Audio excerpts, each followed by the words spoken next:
얼마나 비싼 건데 그게 최첨단 지금 미세한 게. 네. 죄송합니다. 제가 이거를 처음 보는 거라 특별히 어쩌고 싶은 거는 없는데. 왜 이러는 거야?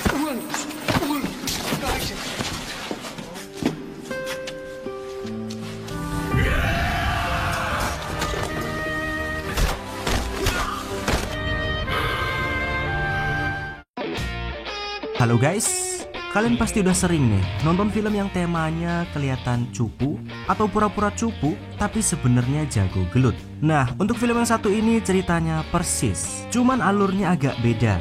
Bedanya apa? Ya, bedanya dibalut dengan cerita yang cukup sedih. Udah tobat jadi gangster tapi terpaksa kembali membrutal karena keluarganya yang diusik. Gimana kisah lengkapnya? Yuk, mari langsung saja kita simak ke alur filmnya.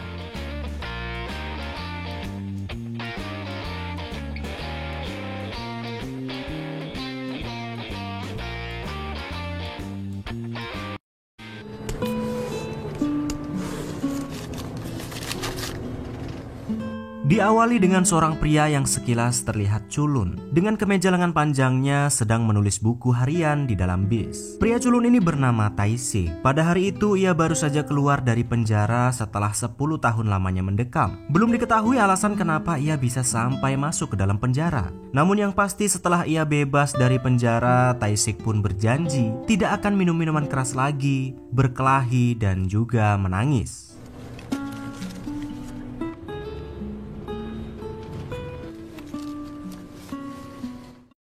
Setelah bebas, Tae-sik lantas pergi ke sebuah restoran kecil di tengah kota untuk menemui ibu angkatnya. Namun sesampainya di sana, anak dari ibu angkatnya yang kita panggil saja dengan nama Hyuju nampaknya tidak terlalu suka dengan Tae-sik. Hyuju pun dengan nada tinggi memintanya untuk segera pergi ke tempat pemandian umum dan tidur di sana. Karena memang pada malam itu ibunya sedang tidak ada di rumah.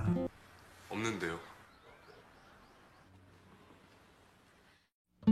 Sesampainya di tempat pemandian umum, Tae-sik yang hendak membuka loker di sana pun dibuat terheran-heran dengan teknologi loker yang ada di sauna. Ya maklum, soalnya selama 10 tahun ini Tae-sik berada di dalam penjara dan zaman sudah semakin maju.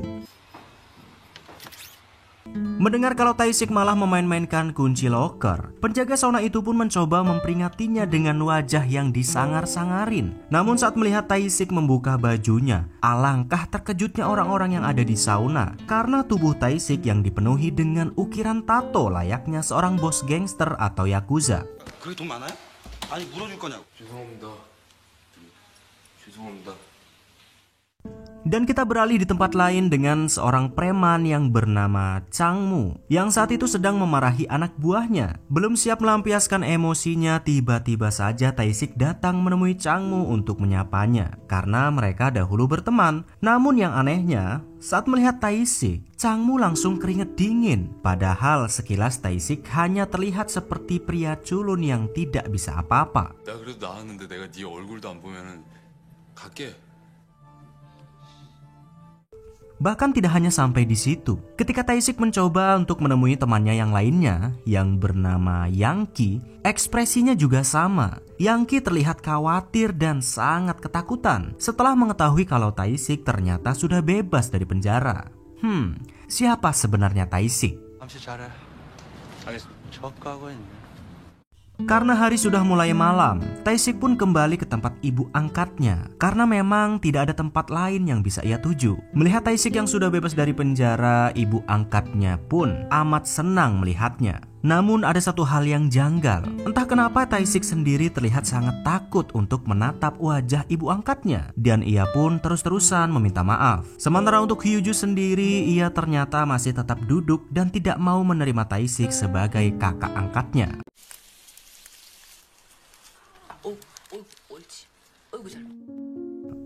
Sementara itu di tempat lain, yakni di pasar, dengan seorang politikus yang bernama Cho Pan-su yang hari itu mencoba menjilat masyarakat di pasar untuk mau mendukung dan memilihnya menjadi calon DPRD yang katanya akan mengangkat harkat dan martabat para pedagang dan masyarakat di sana. Namun ya, lagi-lagi Kalian pasti udah paham lah, yang namanya juga politikus, kalau mengharapkan janji-janjinya bisa ditepati, yo ndak mungkin. Soalnya janji-janji mereka itu koyok telek lincung, anget-anget tapi mambu.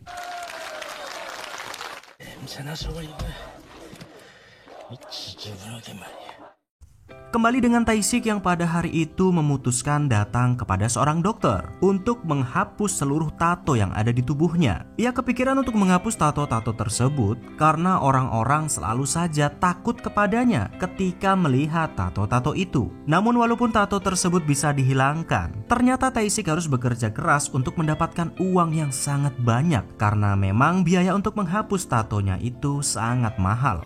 정확하게 견적을 뽑아본 게 괜찮을 것 같은데.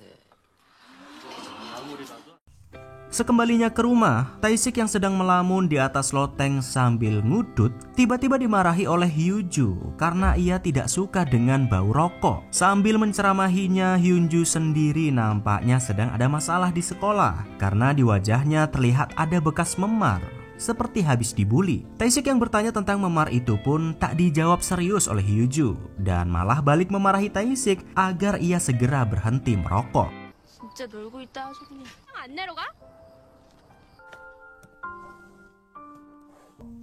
Keesokan harinya saat Tae-sik sudah mendapatkan pekerjaan di sebuah bengkel mobil, tiba-tiba pada hari itu ada dua orang polisi yang datang dan memantaunya dari kejauhan. Ternyata mereka hendak melihat apakah Tae-sik sudah berubah atau masih sangat kejam seperti dahulu. Namun setelah diperhatikan baik-baik, ternyata Tae-sik sudah sangat jauh berbeda dengan 10 tahun yang lalu. Rupa-rupanya dahulu Tae-sik adalah seorang gangster penyendiri yang sangat ditakuti di wilayah itu. Tidak ada satupun preman atau gangster sekalipun yang berani macam-macam dengannya. Tae-sik ini dikenal kejam dan ditakuti karena dia mampu menghabisi siapapun yang menantangnya, bahkan walaupun itu 1 versus 10.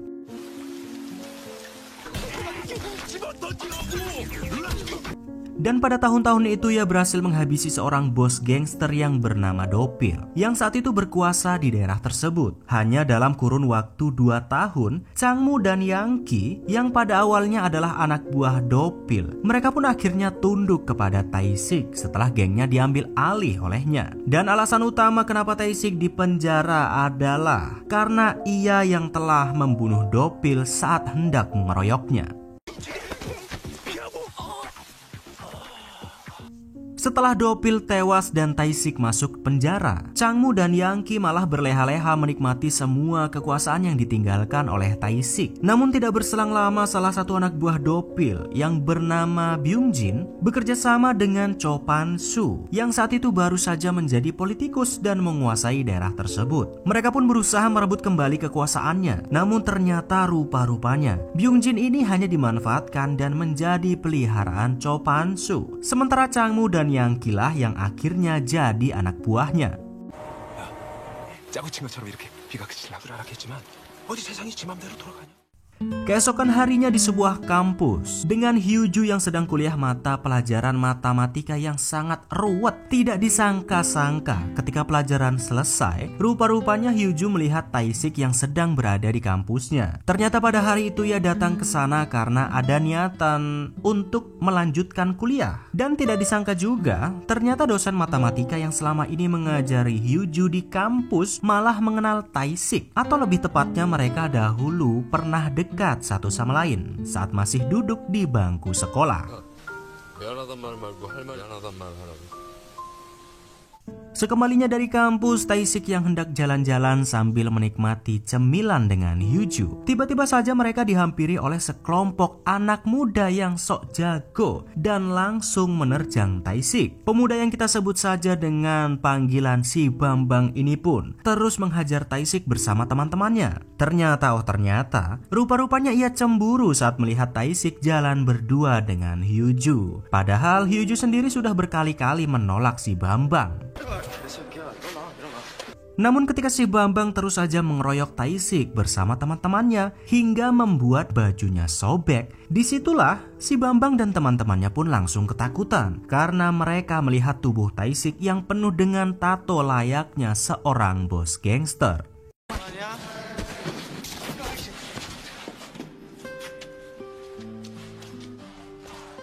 Beberapa hari kemudian di kediaman Cho Pan-soo, ia mengundang Chang-moo dan Yang-ki untuk membahas rencana mereka membangun sebuah mall megah yang saat itu sedang dalam tahap pembangunan. Namun pembangunan mall itu tidak berjalan dengan lancar karena ada satu restoran kecil yang tidak mau pindah dari lokasi proyeknya. Dan restoran tersebut adalah milik ibu angkat Tae-sik. Karena sudah hilang kesabaran, Cho Pan-soo pun meminta Chang-moo untuk membongkar paksa restoran tersebut agar mall super megahnya bisa cepat diselesaikan. Namun ketika ia baru saja sampai di sana dan mengacak-acak tempat tersebut, alangkah terkejutnya Chang-moo kala ia mengetahui kalau ternyata Tae-sik adalah anak angkat dari pemilik restoran tersebut.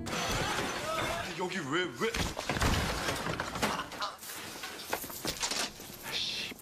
Setelah gagal menghancurkan restoran itu, Cho Pan-soo pun diberitahukan oleh Byung-jin kalau Chang-moo dan Yang-ki tidak akan pernah bisa menyentuh restoran tersebut karena ada Tae-sik di sana. Namun mendengar kenyataan itu, ternyata Cho Pan-soo tidak mau tahu dan tetap meminta mereka untuk segera menghancurkan restoran itu. Tidak peduli kalau ada Tae-sik sang gangster legenda hidup yang menjaga restoran tersebut.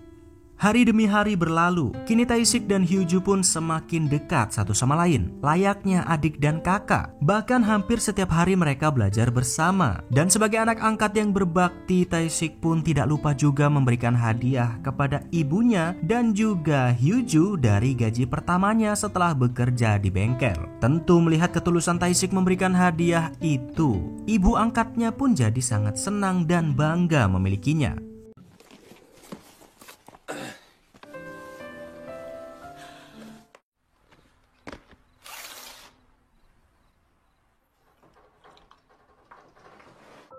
Dan akhirnya kita akan kembali ke 10 tahun yang lalu untuk melihat kisah awal mula Tae-sik diangkat menjadi anak oleh ibu Hyuju. Ternyata selama 10 tahun ini, ketika Tae-sik sedang dipenjara, tidak pernah ada satu orang pun yang menjenguknya selama bertahun-tahun kecuali ibu Hyuju. Tidak diketahui bagaimana awal mula mereka bisa bertemu, namun yang jelas ibu Hyuju selalu mengunjunginya selama 10 tahun terakhir untuk melihat keadaannya dan demi meringankan beban Tae-sik. Ibu Hyuju pun memberikan sebuah buku harian kepadanya dan memintanya untuk mencatat apapun yang ia lakukan agar ia bisa menjadi pria yang lebih baik setelah bebas dari penjara. Dan sebab itulah Tae-sik berjanji tidak akan minum-minum lagi, berkelahi dan juga menangis agar ia bisa menjadi anak yang bisa dibanggakan oleh ibu angkatnya.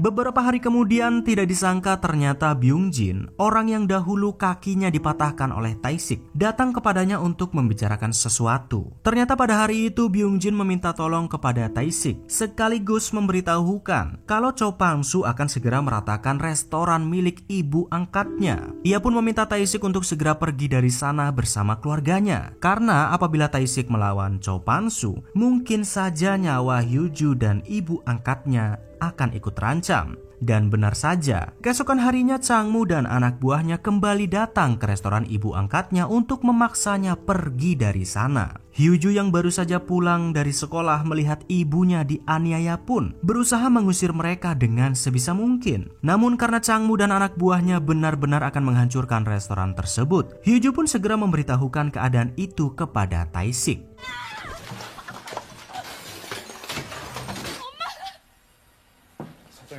조판수지시죠?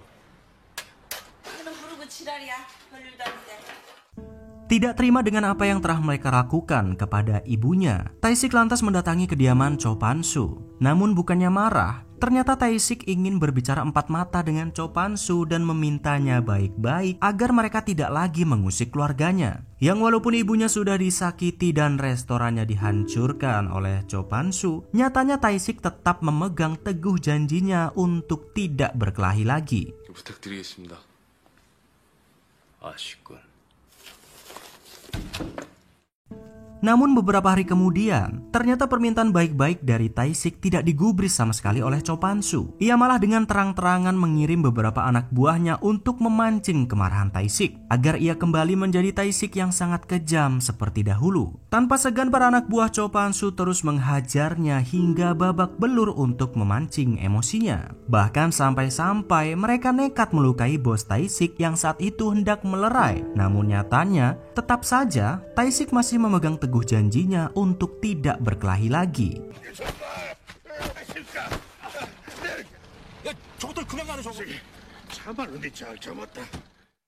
Belum selesai dengan semua yang terjadi, tiba-tiba saja si Bambang bocil sok-sokan mendatangi Tae-sik di restoran untuk memancing emosinya juga. Namun kali ini bukan dengan menghajarnya sampai babak belur, melainkan si Bambang mencoba melukai hatinya dengan mengungkit kembali rahasia yang mereka simpan selama 10 tahun. Yang ternyata Choi Do-pil, orang yang Tae-sik bunuh 10 tahun yang lalu, rupa-rupanya ia adalah anak kandung dari ibu angkatnya. Yang entah apa sebenarnya alasan ibu Hyu-ju sampai mau mengadopsi orang yang telah membunuh anaknya sendiri. Yang jelas, mendengar kenyataan itu, tentu saja Hyu-ju pun jadi amat terpukul.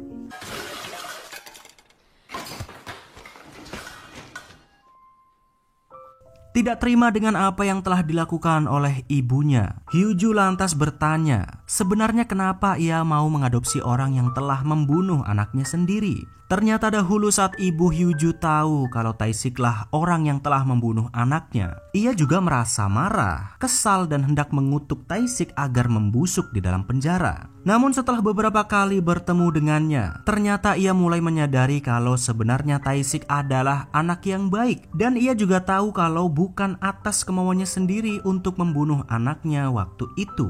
Karena nyatanya setiap kali mereka bertemu, Tae-sik selalu saja menangis dan meminta maaf kepadanya atas apa yang telah ia perbuat. Melihat ketulusan Tae-sik yang selalu menangis dan meminta maaf, akhirnya ia pun memutuskan untuk memaafkan Tae-sik dan mengadopsinya sebagai anak.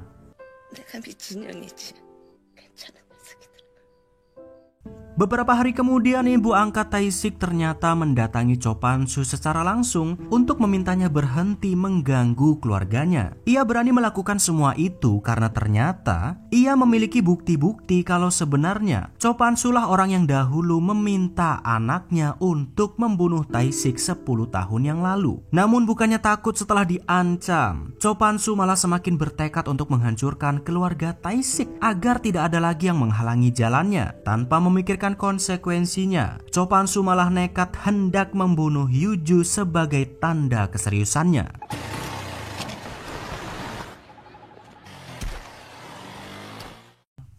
Setelah Hyu-ju terkapar di rumah sakit, Tae-sik kembali mendatangi Cho Pan-soo di kediamannya. Namun lagi-lagi bukannya marah, Tae-sik hanya meminta tolong kepadanya untuk tidak meneruskan tindakan kejamnya kepada keluarganya karena ia benar-benar tidak ingin berkelahi lagi dan menjadi Tae-sik yang dahulu. Permintaan itu pun disetujui oleh Cho Pan-soo, namun dengan syarat Tae-sik harus rela memberikan satu tangannya sebagai kontrak. Dan karena memang Tae-sik benar-benar tidak ingin lagi keluarganya terluka, ia pun merelakan urat nadi tangan kanannya dipotong agar benar-benar tidak bisa berkelahi lagi.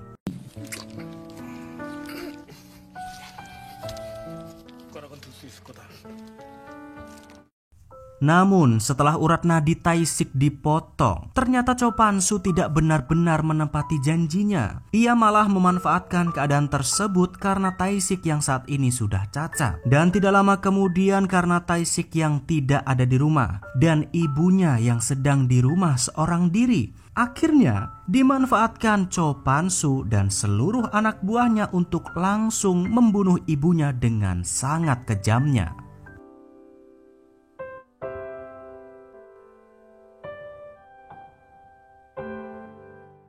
Dan begitu Tae-sik kembali, ia pun menangis sejadi-jadinya saat mengetahui ibunya telah tewas tergantung secara mengenaskan. Masih tidak percaya dengan apa yang ia lihat, Tae-sik pun terus memanggil ibunya dan berharap kalau ibunya tidaklah benar-benar tewas. Namun apapun yang dilakukan oleh Tae-sik nyatanya sia-sia karena memang ia sudah kehilangan ibunya, orang yang paling ia sayangi selama ini.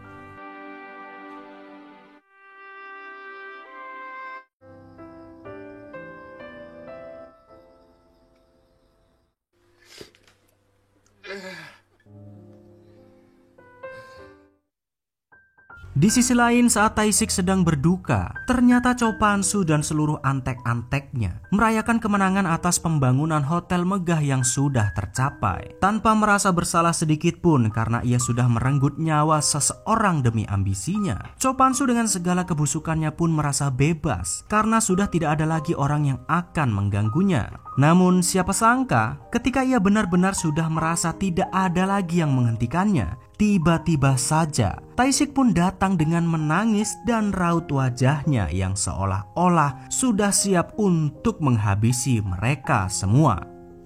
속이 후련했냐? 얘 꼭 그랬어야 되냐?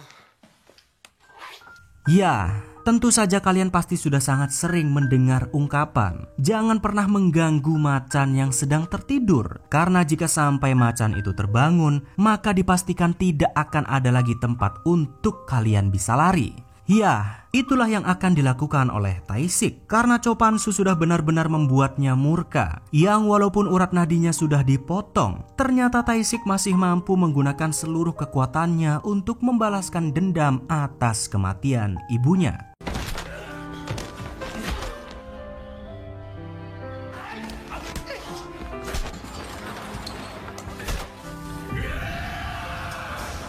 Dan setelah Tae-sik benar-benar murka, tidak ada satupun dari mereka yang bisa lolos dari amukannya. Yang walaupun Tae-sik seorang diri, nyatanya ia masih mampu menghabisi seluruh anak buah Cho Pan-soo dengan membabi buta. Bahkan Changmu dan Yangki sekalipun tidak bisa menghentikannya dan tewas di tangan Tae-sik.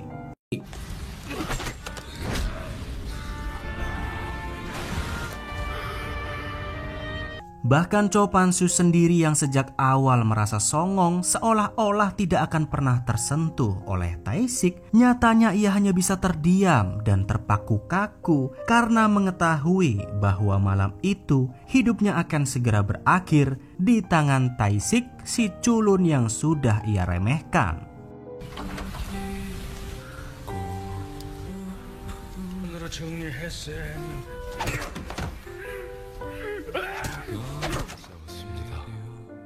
싸웠냐?